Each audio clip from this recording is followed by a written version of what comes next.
അങ്ങനെ ഫൈനലി നമ്മളുടെ ഫർണിച്ചർ എല്ലാം ദാ എത്തിയിട്ടുണ്ട്. അപ്പൊ എൻ്റെ അടുത്ത് പലരും ചോദിച്ചിട്ടുണ്ടായിരുന്നു, എന്തിത്താ ഹോം ടൂർ കാണിക്കാത്തത്, എത്ര പ്രാവശ്യം ചോദിച്ചു എന്നൊക്കെ. ഈ പണി തീരാതെ ഞാൻ എന്ത് ഹോം ടൂർ കാണിക്കാനാണ്. അപ്പൊ ഇതെല്ലാം പണി കഴിഞ്ഞ ശേഷം ഇൻഷാല്ലാ ഞാൻ കാണിക്കാം കേട്ടോ. അപ്പൊ ദാ കണ്ടോ, ഇതിപ്പം ഫർണിച്ചർ എല്ലാം അവര് ഇങ്ങനെ സെറ്റ് ചെയ്തൊന്നും അല്ല കൊണ്ടുവന്നത്, പീസ് പീസാക്കി കൊണ്ടുവന്നിട്ട് ഇവിടെ വച്ചിട്ട് സെറ്റ് ചെയ്യണം. അപ്പൊ ഇതിനു മുൻപ് ഇതിന്റെ പ്രോഗ്രസ്, അതായത് വർക്ക്ഷോപ്പിൽ ചെയ്തുകൊണ്ടിരിക്കുന്നത് ഞാൻ നിങ്ങളെ കാണിച്ചിട്ടുള്ളതാണ്. അപ്പൊ ഇപ്പോഴാണ് ഇത് പോളിഷും ബാക്കിയുള്ള വർക്കെല്ലാം കഴിഞ്ഞിതാ ഇവിടെ കൊണ്ടുവന്നിരിക്കുന്നത്. ഇത് നമ്മുടെ ഉള്ളൂരിലുള്ള ഡോർ ആൻഡ് ഡെക്കറിലെ വർക്ക്ഷോപ്പിൽ ചെയ്യിച്ചെടുത്തതാണ് കേട്ടോ. അപ്പൊ ഇതിന്റെ ഡിസൈനും കാര്യങ്ങളും ഒക്കെ നിസാർക്ക് തന്നെ വരച്ചു കൊടുത്തിട്ട് അതുപോലെ ചെയ്തു തരണം എന്ന് പറഞ്ഞതാണ്. ഇവിടെ നമ്മളുടെ ഡോറും വിൻഡോ, അതായത് ജനൽപ്പാളിയും എല്ലാം തേക്കിൻ്റെതായതുകൊണ്ട് നിസാർക്ക് പറഞ്ഞ് ഇനിയിപ്പം വേറെ നമ്മൾ ആദ്യമൊക്കെ വേറെയൊക്കെ പോകാമെന്ന് വിചാരിച്ചിരുന്നു. അപ്പം പിന്നെ നിസാർക്ക് പറഞ്ഞ് വേണ്ട, നമുക്ക് ഇതും തേക്കിൽ തന്നെ ചെയ്യിക്കാം, അതാണ് നല്ലതെന്ന് പറഞ്ഞിട്ട് ഇതും നമ്മൾ തേക്കിൽ തന്നെ ചെയ്തെടുത്ത്. അല്ല ഇപ്പൊ ഒറ്റ നോട്ടത്തിലെല്ലാം ഒരുപോലെ തന്നെ ഇരിക്കും. പിന്നെ ഈ തേക്കായതുകൊണ്ട് തന്നെ ഈട് നിൽക്കുകയും ചെയ്യും. പഴയ വീട്ടില് പെപ്സിന്റെ മെഡിക്കേറ്റഡ് മാട്രസ് ആണ് ഉപയോഗിച്ചുകൊണ്ടിരുന്നത്. അപ്പൊ ഇനിയൊന്ന് മാറ്റിയാലോ എന്ന് വിചാരിക്കുന്നുണ്ട്. അപ്പൊ നിങ്ങൾ ഉപയോഗിച്ച് നല്ല അഭിപ്രായമുള്ള മെഡിക്കേറ്റഡ് മാട്രസ് ഏത് ബ്രാൻഡ് ആണെന്ന് കൂടി ഒന്ന് പറയണേ, ഒന്ന് വാങ്ങാനാണ്. ഇപ്പൊ നിങ്ങള് പലരും എൻ്റെ അടുത്ത് ചോദിക്കുന്നുണ്ട് എപ്പോഴും എന്തിനിത്താ നെത്തോലി വാങ്ങുന്നതെന്ന്. ഇവിടെ സുൽത്താൻ ഇഷ്ടമുള്ളത് കൊണ്ടാണ് ഞാൻ ഈ നെത്തോലി വാങ്ങിക്കുന്നത്. നെത്തോലി ഒരുപാട് ഗുണങ്ങളുള്ള മീനാണ്. പക്ഷെ ഞാൻ ഉണ്ടാക്കണ മാതിരി ഇതുപോലെ പൊരിച്ചും കരിച്ചും എടുത്തു കഴിഞ്ഞാൽ അതിന്റെ ഗുണമൊക്കെ പോവും. നല്ല കറി വെച്ച് കഴിക്കുകയാണ് വേണ്ടത്. പിള്ളേരുടെ ഇഷ്ടമല്ലേന്ന് കരുതിയിട്ട് പിന്നെ ഞാൻ ഇതൊക്കെ ഒന്ന് ചെയ്തു കൊടുക്കുന്നതേ ഉള്ളൂ. കാരണം എപ്പോഴും നമുക്കിപ്പോൾ അവർക്ക് അവരുടെ ഇഷ്ടങ്ങളൊന്നും ചെയ്തു കൊടുക്കാൻ സാധിച്ചെന്ന് വരില്ലല്ലോ. അപ്പം ഉള്ളിടത്തോളം അവരെ ഇഷ്ടങ്ങൾക്ക് പ്രാധാന്യം കൊടുത്ത് ചെയ്യുന്നു, അത്രേ ഉള്ളൂ കേട്ടോ. അപ്പൊ ഞാൻ ദേ മീൻ മസാല വരട്ടിക്കൊണ്ടിരുന്നപ്പോ തന്നെ നമ്മളുടെ പച്ചക്കറിയും കൊണ്ട് ആളെത്തിയിട്ടുണ്ട്. അപ്പൊ ഞാൻ ഇതിനു മുൻപ് അഗസ്തിപ്പൂ കൊണ്ടുവരുമ്പോഴൊക്കെ വാങ്ങിക്കാറുണ്ട് കേട്ടോ. അപ്പൊ അത് കാരണം ഇന്നിപ്പോ അഗസ്തിപ്പൂ ഉണ്ടെന്ന് പറഞ്ഞിരിക്കുകയാണ്. അഗസ്തിപ്പൂ ഉണ്ടെങ്കിൽ പിന്നെ ഞാൻ മറ്റു പച്ചക്കറികൾ അധികം ഒന്നും വാങ്ങിക്കാറില്ല. എനിക്ക് ഭയങ്കര ഇഷ്ടമാണ് ഈ അഗസ്തിപ്പൂ. അതുപോലെ തന്നെ ചുവപ്പും ഉണ്ട്, വെള്ളയും ഉണ്ടല്ലോ. അപ്പൊ ഞാന് ഇതിപ്പം 1/2 കിലോയോളം ഉണ്ടെന്ന് പറഞ്ഞു. അത് ഫുള്ളായിട്ട് ഞാൻ തന്നെ അങ്ങ് വാങ്ങിയേട്ടാ.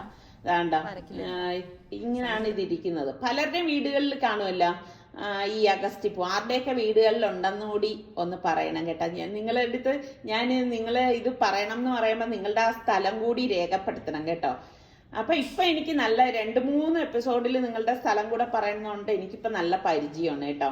അപ്പൊ ഈ അഗസ്തിപ്പൂ കൊണ്ട് നിങ്ങൾ എന്തൊക്കെ വെറൈറ്റി വിഭവങ്ങൾ ഉണ്ടാക്കും എന്നുകൂടി ഒന്ന് പറയണേ. കാരണം ഞാൻ ഒരേ ടൈപ്പിൽ തന്നെയാണ് എപ്പോഴും വയ്ക്കുന്നത്.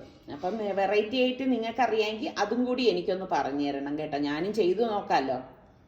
അപ്പൊ ഞാൻ മീനിന് വേണ്ടി അരപ്പ് കലക്കി അടുപ്പത്ത് വെച്ചിരിക്കുകയായിരുന്നു. അപ്പൊ തിളച്ചിട്ടുണ്ട്. അപ്പൊ ഇതിലേക്ക് ഞാൻ ഇതാ മീൻ ഇട്ട് കൊടുക്കണം. അപ്പൊ പലരും എൻ്റെ അടുത്ത് ചോദിച്ചിട്ടുണ്ട് എന്തിത്താ മീനിന്റെ കണ്ണെടുത്ത് കളയാത്തതെന്ന്.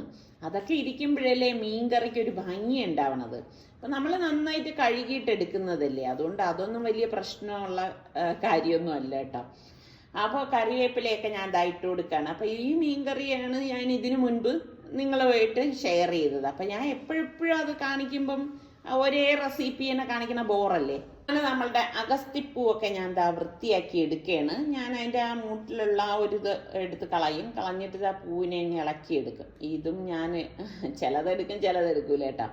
അപ്പൊ നമുക്ക് തോന്നും ഇത് ഒരുപാടുണ്ടാവുമെന്ന്. ഒന്ന് വൃത്തിയാക്കി എടുത്ത് നമ്മൾ ഇത് റെഡിയാക്കി എടുക്കുമ്പോൾ ഒട്ടും ഉണ്ടാവില്ല കേട്ടോ, കുറച്ചുണ്ടാവും. അപ്പൊ അതിനിടയിൽ മീൻകറി ഞാൻ ഒന്ന് ഇളക്കി ഒന്ന് മാറ്റാണ്.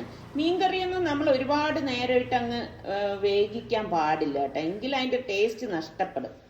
ഇന്നിപ്പോ ഞാനൊരു വ്യത്യസ്തമായിട്ടുള്ള രീതിയിലാണ് അഗസ്തിപ്പൂ തയ്യാറാക്കുന്നത്. അപ്പൊ മൺചട്ടി അടുപ്പത്തേക്ക് വെച്ചിട്ട് 1 ടേബിൾ സ്പൂണ് വെളിച്ചെണ്ണയും കടുക്, ഉലുവ, വറ്റൽമുളക്, കറിവേപ്പില ഇത്രയും കൂടി ഇട്ട് കൊടുത്ത ശേഷം ഒരു 3-4 ചുവന്നുള്ളിയും വെളുത്തുള്ളി അല്ലിയും ഒന്ന് ചതച്ചതും കൂടി ഇതിലേക്ക് ഇട്ടിട്ട് ഒന്ന് ഇളക്കി കൊടുക്കും. അതിനുശേഷം ഞാനിവിടെ ഒരു സവാള ചെറുതായിട്ട് അരിഞ്ഞെടുത്ത് വെച്ചിട്ടുണ്ട്. ഈ സവാളയും ചേർത്തിട്ട് ഇതൊന്ന് മിക്സ് ചെയ്ത് കൊടുക്കാം. അപ്പം നമ്മൾ ഈ അഗസ്തിപ്പൂ ആയതുകൊണ്ട് തന്നെ എന്തെങ്കിലും ഒന്ന് ഒരു കടിക്കാൻ വേണമല്ലോ. അപ്പം അതുകൊണ്ടാണ് ഞാൻ ഇതിലേക്ക് ഇപ്പം സവാള ചേർത്ത് കൊടുക്കുന്നത്. സവാള ഒരുപാട് മൂത്ത് പോയൊന്നും വേണ്ട. ഒന്ന് വഴണ്ട ശേഷം നമ്മൾ ഈ കഴുകി വെള്ളം വാലാൻ വച്ചിരിക്കുന്ന അഗസ്തിപ്പൂ ഫുള്ളായിട്ട് നമുക്ക് ഈ ചട്ടിയിലേക്ക് ഇട്ട് കൊടുക്കാം. അപ്പം ഇങ്ങനെ കാണുമ്പം ഒന്നും തോന്നണ്ട. കാരണം എന്ന് പറഞ്ഞാൽ ഇത് കുറച്ച് കഴിയുമ്പോൾ പെട്ടെന്ന് ചുരുണ്ടു പോകും. അപ്പം നമുക്കിത് ഇളക്കിയെടുക്കാൻ നല്ല എളുപ്പമാണ് കേട്ടോ. നമ്മൾ ഈ കീരയൊക്കെ ഉണ്ടാക്കത്തില്ലേ, അതുപോലെയാണ്. പെട്ടെന്ന് ഇത് വാടിക്കിട്ടും കേട്ടോ. അപ്പം ഞാൻ ഇത് എല്ലാം ചേർത്തിട്ട് ഇതാ ഒന്ന് മിക്സ് ചെയ്ത് കൊടുക്കുകയാണ്. അല്ലാതെ മൂടി വെച്ചിട്ടൊന്നും നമ്മളിത് വേവിച്ചെടുക്കേണ്ട കാര്യമില്ല. ഇതിലേക്ക് ഞാനിനി 1 teaspoon 1.5 teaspoon Kashmiri chilli powder, 1/2 teaspoon മഞ്ഞൾപ്പൊടി, 1/4 ടീസ്പൂൺ ചെറിയ ജീരകത്തിൻ്റെ പൊടിയും കൂടി ഇട്ട ശേഷം ഏകദേശം ഒരു 2 കൈപ്പിടി തേങ്ങ എടുത്തിട്ടുണ്ട്. അതും കൂടി ഇട്ടിട്ട് ഇതുപോലെ ഒന്ന് മിക്സ് ചെയ്തെടുക്കും. ഇപ്പം തന്നെ കണ്ടോ പൂവങ്ങ് വാടി ഈ ഒരു പരുവത്തിൽ ആയിരിക്കണം. അപ്പോൾ ഇത് നല്ലതുപോലെ മിക്സ് ചെയ്ത് ഇളക്കി എടുത്തിരിക്കുകയാണ് കേട്ടോ. അതായത് ആ പൊടികളുടെയൊക്കെ പച്ചമണം മാറത്തക്ക രീതിയിൽ ഒന്ന് ഇളക്കിയെടുക്കണം. ഇനി ഇതിലേക്ക് ഞാൻ മുട്ട പൊട്ടിച്ച് ഒഴിച്ചു കൊടുക്കുകയാണ് കേട്ടോ. കാരണം ഒരു വെറൈറ്റി ആയിട്ട് വേണ്ടേ നമുക്കിത്. പിള്ളേരല്ലെങ്കിൽ ഇത് കഴിക്കത്തില്ല കേട്ടോ. അപ്പം ഒരു മുട്ടയുടെ ഇതൊക്കെ ഉണ്ടെങ്കിൽ അവർ കഴിക്കും. അപ്പം ആ വെറൈറ്റി തോന്നാൻ വേണ്ടിയിട്ടാണ് ഞാനിപ്പോൾ 3 മുട്ട പൊട്ടിച്ച് ഇളക്കിയിട്ടൊന്നുമില്ല, മൂടി വെച്ച് വേവിച്ചെടുക്കുകയാണ്. അത് കഴിഞ്ഞ് ഒരു 3-4 മിനിറ്റ് കഴിഞ്ഞ ശേഷം അടപ്പ് മാറ്റിയിട്ട് ജസ്റ്റ് ഇതുപോലെ ഒന്ന് ഇളക്കി കൊടുക്കും. അപ്പോഴാ ഒരു മുട്ടയുടെ ആ ഒരു സ്ക്രാമ്പിൾ നമുക്ക് ഫുള്ളായിട്ട് കിട്ടത്തുള്ളൂ. അല്ലെങ്കിൽ എന്തെന്നറിയാവോ, വല്ലാതെ അങ്ങ് പൊടിഞ്ഞു പോകും മുട്ട. അതിൽ മുട്ട ഉണ്ടെന്ന് പോലും അറിയാൻ പറ്റത്തില്ല. അപ്പോൾ അത് ഇളക്കിയെടുക്കുമ്പോൾ ഈ ഒരു പരുവത്തിലിരിക്കും. അപ്പം ഇങ്ങനെ ട്രൈ ചെയ്യുന്ന ആരെങ്കിലും ഉണ്ടോ നമ്മളുടെ കൂട്ടത്തിൽ? ഇല്ലെങ്കിൽ ഒന്ന് ട്രൈ ചെയ്ത് നോക്കണം കേട്ടോ. നല്ല ടേസ്റ്റിയാണ്. അപ്പം അത് അത്രേ ഉള്ളൂ. ഞാൻ അടച്ച് മാറ്റി വെച്ചിട്ടുണ്ട്. പിന്നെ ഇതിൻ്റെ കൂട്ടത്തിൽ ഞാനിതാ എണ്ണ ഒഴിച്ച് കടുക് ഇട്ടിട്ട് വെണ്ടയ്ക്ക അരിഞ്ഞതും കൂടി ഇട്ട് വെണ്ടയ്ക്ക മെഴുക്കുവരട്ടിയും കൂടെ ഉണ്ടാക്കുന്നുണ്ട്. അപ്പം എപ്പോഴും ഞാൻ ഈ വെണ്ടയ്ക്ക മെഴുക്കുവരട്ടി കാണിക്കുന്നതാണ്. ഇതിൽ നമ്മൾ പൊടികളോ ഒന്നും ചേർക്കത്തില്ല. പച്ചമുളകും വെണ്ടയ്ക്കയും മാത്രമേ ഇടത്തുള്ളൂ. പിന്നെ പാകത്തിനുള്ള ഉപ്പും ഇട്ടെടുക്കും. ഇവിടെ നിസാർക്കാക്ക് ഈ വെണ്ടയ്ക്ക മെഴുക്കുവരട്ടി ഭയങ്കര ഇഷ്ടമാണ് കേട്ടോ. അപ്പം ഞാൻ ഇതുപോലെ ഇടയ്ക്കൊക്കെ ഇതുപോലെ മെഴുക്കുവരട്ടി ഉണ്ടാക്കി കൊടുക്കാറുണ്ട്. അപ്പം നല്ല ടേസ്റ്റിയാണ് കേട്ടോ. അപ്പം ഞാൻ ഈ മെഴുക്കുവരട്ടി കാണിക്കുമ്പോൾ പലരും എൻ്റെ അടുത്ത് പറഞ്ഞു ഇങ്ങനെ മസാലപ്പൊടി ഇടണം എന്നൊക്കെ പറഞ്ഞു. അത് ഞാൻ വേറെ കറി ഉണ്ടാക്കാറുണ്ട്. പക്ഷെ ഇങ്ങനെ ഒരു മെഴുക്കുവരട്ടിയിൽ ഞാൻ വേറെ ഒന്നും ചേർക്കത്തില്ല കേട്ടോ. അപ്പം ഈ രീതിയിൽ ട്രൈ ചെയ്യാത്തവർ ട്രൈ ചെയ്ത് നോക്കും. നല്ല ടേസ്റ്റാണ്. പക്ഷെ വെണ്ടയ്ക്കയുടെ ആ ഒരു കളർ നഷ്ടപ്പെടാതിരിക്കാൻ പ്രത്യേകം ശ്രദ്ധിക്കണം കേട്ടോ. ഇതൊക്കെ പെട്ടെന്ന് വേകുന്ന വെജിറ്റബിൾസാണ്. അപ്പം ഞാൻ എണ്ണ ഒഴിച്ചിട്ട് മീൻ പൊരിച്ചെടുക്കുകയാണ്. നമ്മൾ ഇതുപോലെ നെത്തോലി, ചാള ഇങ്ങനെയൊക്കെയുള്ള മീൻ നമ്മൾ വെളിച്ചെണ്ണയിൽ പൊരിച്ചെടുക്കുന്നതാണ് ടേസ്റ്റ് കൂടുതൽ കേട്ടോ. നമ്മുടെ നാടൻ മീനുകളൊക്കെ എൻ്റെ ഒരു അഭിപ്രായം അതാണ്, വെളിച്ചെണ്ണയിൽ എടുക്കുമ്പോൾ ഒരു പ്രത്യേക ടേസ്റ്റാണ്. അപ്പം ഞാൻ പൊരിക്കാനുള്ള മീനൊക്കെ നെത്തോലിയും പാരയും ഇതുപോലെ ഇട്ടിട്ടുണ്ട്. അപ്പം ഞാൻ ചപ്പാത്തി ഉണ്ടാക്കുകയാണ്. ഞാൻ പറഞ്ഞില്ലേ ഇവിടെ സുൽത്താനാണെങ്കിൽ ഉച്ചയ്ക്ക് ചപ്പാത്തിയാണ് ഇഷ്ടം. അപ്പം ഞാനിങ്ങനെ അവനുള്ളത് ഇതുപോലെ ചപ്പാത്തി ഉണ്ടാക്കി കൊടുക്കുകയാണ് ചെയ്യണത്. പണ്ട് സൽമാൻ നമ്മുടെ ഇവിടെ ഉണ്ടായിരുന്നപ്പോൾ അവനും ഇതുപോലെ ചപ്പാത്തിയായിരുന്നു ഇഷ്ടം. എനിക്ക് തോന്നുന്നു അവൻ ദുബായിൽ പോയ ശേഷം അവൻ പറയുന്നുണ്ട്, അവൻ വെളിയിൽ പോയി കഴിച്ചെന്ന് പറയുമ്പോൾ ഞാൻ എന്ത് കഴിച്ചു എന്ന് ചോദിക്കുമ്പോൾ പറയും ചോറ് കഴിച്ചു, സാമ്പാർ കഴിച്ചു എന്ന്. അവിടെ ചെന്നപ്പോൾ അവന് ചോറിനോട് പ്രിയം കൂടിയോ എന്ന് എനിക്കൊരു സംശയം ഇല്ലാതില്ല കേട്ടോ. ഇവിടെ വെച്ചിട്ട് ഇവരൊക്കെ ഇപ്പൊ സുൽത്താനാണെങ്കിൽ ചോറ് മാത്രമാണെങ്കിൽ അവൻ ചോറാണെന്ന് പറഞ്ഞു കഴിഞ്ഞാൽ അവൻ പറയും എനിക്ക് വേണ്ട രാവിലത്തെ പുട്ടിരിപ്പുണ്ടോ എന്ന് ചോദിക്കും. കാരണം മിക്കവാറും ഇവിടെ പുട്ട് ഞാൻ ഉണ്ടാക്കാറുണ്ട് കേട്ടോ. അപ്പം ഗോതമ്പ് പുട്ട് കേട്ടോ, അരിപ്പുട്ടാണെങ്കിൽ അവൻ എടുക്കത്തില്ല. അപ്പോൾ പുട്ടുണ്ടെങ്കിൽ അവൻ പുട്ടായിരിക്കും കഴിക്കുന്നത്. പുട്ടിനും അവന് സുൽത്താൻ എങ്ങനെയാന്ന് വെച്ചാൽ കറി വേണം. അപ്പൊ നമ്മളുടെ ലഞ്ച് എല്ലാം ഇവിടെ റെഡി ആയിട്ടുണ്ട്. അപ്പൊ ഇതാണ് നമ്മളുടെ ഇന്നത്തെ ലഞ്ച് എന്ന് പറയുന്നത് കേട്ടോ. അടിപൊളി ടേസ്റ്റാണ്. അപ്പം അഗസ്തിപ്പൂ വീട്ടിലൊക്കെ ഉള്ളവര് ഈ രീതിയിലൊന്ന് ട്രൈ ചെയ്ത് നോക്കൂ, നല്ല ടേസ്റ്റാണ്. അതുപോലെ തന്നെ ഞാൻ ഇന്നാളൊരു ദിവസം നാരത്തിങ്ക കാണിച്ചല്ലോ. അപ്പൊ എൻ്റെ അടുത്ത് കുറേ പേര് എൻ്റെ പ്ലേറ്റിൽ ഇരിക്കുന്നുണ്ടോ നാരത്തിങ്ക. കുറേ പേര് ചോദിച്ചു അതെന്താണെന്ന്. ഈ തമിഴര് ഉപയോഗിക്കണ ഒരു നാരങ്ങയുടെ അച്ചാറാണ് ഈ നാരത്തിങ്ക എന്ന് പറയുന്നത് കേട്ടോ. നമുക്ക് ഈ നാരങ്ങ മാർക്കറ്റിൽ വാങ്ങിക്കാൻ കിട്ടും. അത് ഒരു പ്രത്യേക രീതിയിൽ അവർ ഉപ്പിലിടുന്ന ഒരു നാരങ്ങയാണ്. ഞാൻ അതങ്ങനെ ഇടാറില്ല. ഞാൻ ഇതുപോലെ കടയിൽ നിന്ന് വാങ്ങിച്ചിട്ട് കഴിക്കുകയുള്ളൂ കേട്ടോ. അതിന് കുറച്ച് ഉപ്പ് കൂടുതലാണ് ഈ നാരത്തിങ്കായ്ക്ക്. അതാണ് സംഭവം. കഴിഞ്ഞ പ്രാവശ്യം ഞാൻ കാണിച്ചില്ലേ എൻ്റെ മീൻചട്ടി പൊട്ടിയത്. അപ്പോൾ എനിക്കിങ്ങനെ എപ്പോഴും നമ്മൾ ഉപയോഗിക്കുന്ന ചട്ടിയൊക്കെ പൊട്ടിക്കഴിഞ്ഞാൽ എനിക്ക് ഭയങ്കര ബുദ്ധിമുട്ടാണ്. അപ്പം ഞാൻ ആമസോണിൽ ഒരെണ്ണം ഓർഡർ കൊടുത്തായിരുന്നു. അപ്പോഴും പൊട്ടിയപ്പോൾ തന്നെ കൊടുത്തിരുന്നു കേട്ടോ. കാരണം എൻ്റെ കയ്യിൽ ചട്ടികൾ ഒരുപാടുണ്ടെങ്കിലും ചില ചട്ടികൾ എനിക്ക്, അതായത് ചില ഷേപ്പുള്ള ചട്ടികൾ നമ്മളെപ്പോഴും ഉപയോഗിക്കുന്നതാകുമ്പം അതിൽ കുക്ക് ചെയ്യാൻ കുറച്ചുകൂടി കംഫർട്ടായിരിക്കും. അപ്പം അങ്ങനെയുള്ള ഒന്നാണ് എൻ്റെ കയ്യിൽ പൊട്ടിപ്പോയത്. അപ്പം ഞാൻ ഇതിപ്പം ഇതിപ്പോൾ ഒരു റിങ് ഉണ്ട് അത് വെക്കാനായിട്ട്, പിന്നെ ഒരു സ്പൂണും ഒരു ചട്ടുവും കൂടിയുണ്ട് തടിയിലത് കേട്ടോ. അത് നോക്കിയിട്ടാണ് ഓർഡർ കൊടുത്തത്. പിന്നെ ഞാൻ 2 ലിറ്ററിൻ്റെ ചട്ടിക്കാണ് ഓർഡർ കൊടുത്തത്. കാരണം നമ്മളുടെ ആവശ്യത്തിന് ഇതിൻ്റെ ആവശ്യമേ ഉള്ളൂ. ഇത് പ്രീ സീസൺഡ് ചട്ടിയാണ് കേട്ടോ. അപ്പം അതുകൊണ്ട് തന്നെ നമ്മൾ പഴക്കൊന്നും വേണ്ട, ഒരു ദിവസം ബക്കറ്റിൽ വെള്ളം നിറച്ചിട്ട് മുക്കി വെച്ചാൽ മതി. ഇതാണ് ഇതിൻ്റെ വില എന്ന് പറയുന്നത്, 699 രൂപ. അപ്പം ഊണെല്ലാം കഴിഞ്ഞ് വൈകിട്ട് ചായ കൂടിയും കഴിഞ്ഞ ശേഷം ഞങ്ങൾ പുറത്തേക്കൊന്ന് പോവുകയാണ്.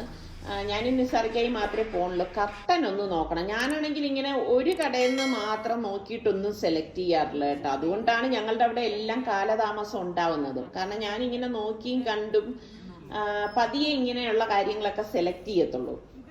നമ്മൾ തിരിച്ചു വരുന്ന വഴിയിൽ ഞാനിങ്ങനെ നോക്കിയപ്പോഴേക്കും ഒരു കടയുടെ ഫ്രണ്ടിൽ ഇങ്ങനെ ഈ പാനിപ്പൂരിയുടെ പൂരി ഇങ്ങനെ അടുക്കി വെച്ചിരിക്കുന്നുണ്ട്, ചെറിയൊരു കട.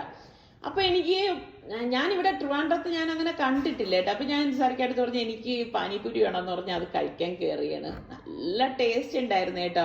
എനിക്ക് ഭയങ്കര ഇഷ്ടമുള്ള ഒരു സംഭവമാണ് പാനിപ്പൂരി എന്ന് പറഞ്ഞാൽ. നിസാറിക്ക സത്യം പറഞ്ഞ എന്ത് പറയാ, നിസാറിക്കൊന്ന് ടേസ്റ്റ് നോക്കണം എന്ന് പോലും ഉണ്ടായിരുന്നില്ല. ഞാൻ പറഞ്ഞു ഒരെണ്ണം കഴിച്ചു നോക്കാൻ പറഞ്ഞിട്ട് നിസാറിക്ക കഴിക്കുന്നില്ല. അപ്പൊ ഞാൻ ഒരു പ്ലേറ്റ് കഴിച്ചു കഴിഞ്ഞപ്പം എനിക്ക് സത്യം പറഞ്ഞ കൊതി പിന്നും കൂടിയ ഒരു പ്ലേറ്റ് കൂടെ കഴിക്കണം എന്നുള്ളത്. അപ്പൊ നിസാറിക്ക ഒരു പ്ലേറ്റും കൂടി എനിക്ക് വാങ്ങിച്ചു തന്നു. അപ്പൊ എനിക്ക് ഇഷ്ടമുള്ളതാണെങ്കിൽ ഞാൻ ഇങ്ങനെയാണ് കേട്ടോ, നന്നായിട്ട് ആസ്വദിച്ച് കഴിക്കും.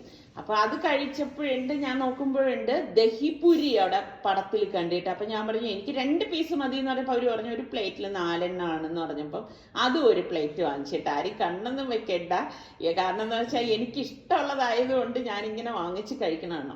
അതിനേക്കാളും സൂപ്പറായിരുന്നു കേട്ടോ. അപ്പൊ ഞാൻ നിസാറിക്കായിട്ട് പറഞ്ഞു എന്തായാലും പിള്ളേർക്ക് ഭയങ്കര ഇഷ്ടമാണ്. അവരാണെങ്കിലും ഇത് റിസ്വാന്റെ അടുത്ത് എത്ര നാളുകൊണ്ട് പറയണെന്നറിയോ, പാനിപ്പൂരി ഉണ്ടാക്കിത്താന്ന്. അപ്പൊ നോക്കുമ്പോഴേക്ക് തൊട്ടടുത്ത കടയിൽ അടിച്ച ചായ ഉണ്ടെന്ന് പറഞ്ഞു. അപ്പൊ ഇവരുടെ തന്നെ കടയാണ്. അപ്പം അവിടെ നിന്ന് 2 ചായയും വാങ്ങിച്ചു കുടിച്ചു. അപ്പൊ ഈ പാനിപ്പൂരിയുടെ റെസിപ്പി ഞാൻ ഇതിനു മുൻപ് നിങ്ങളുടെ അടുത്ത് ഷെയർ ചെയ്തിട്ടുള്ളതാണ്. അപ്പൊ അതിപ്പോ കുറെ ആയി കേട്ടോ. അപ്പൊ നമ്മുടെ റിസ്വാൻ ഇങ്ങനെ ഇടക്കിടയ്ക്ക് പറയും ഉമ്മ എനിക്കൊന്ന് പാനിപ്പൂരി ഉണ്ടാക്കി തമ്മ, അമ്മക്ക് ഒരു റെസിപ്പി ആവുമല്ലോ അമ്മ. അപ്പൊ ഞാൻ പറയും ഇതൊക്കെ എനിക്ക് ചെയ്യണം എന്ന് തോന്നുമ്പോഴേ അത് എൻ്റെ ഉള്ളിൽ നിന്ന് വന്ന് ചെയ്യുമ്പോഴാണ് അത് നല്ല പെർഫെക്റ്റോട് കൂടി വരുന്നത് കേട്ടോ. അല്ലാതെ ചുമ്മാ ഞാൻ കയറിയിട്ട് ഓക്കെ പാനിപ്പൂരി ഉണ്ടാക്കാന്ന് പറഞ്ഞു കഴിഞ്ഞാൽ എൻ്റെ സ്വഭാവമാണ് ഞാൻ പറയണത് കേട്ടോ. എനിക്കെല്ലാം ഇങ്ങനെ എൻ്റെ ഉള്ളിൽ നിന്ന് വന്ന് ചെയ്യുന്ന കാര്യങ്ങളായിരിക്കണം. അതിന് നല്ല പെർഫെക്ഷനും ഉണ്ടാവും എന്നാണ് ഞാൻ വിശ്വസിക്കുന്നത് കേട്ടോ. അപ്പൊ ഇപ്പൊ ഇത് കഴിച്ചപ്പോ സത്യം പറഞ്ഞ ഒരു എന്ത് പറയാൻ, പാനിപ്പൂരി കഴിക്കാനുള്ള ഒരു ആസക്തി എന്നിലേക്ക് കടന്നിരിക്കുകയാണ്.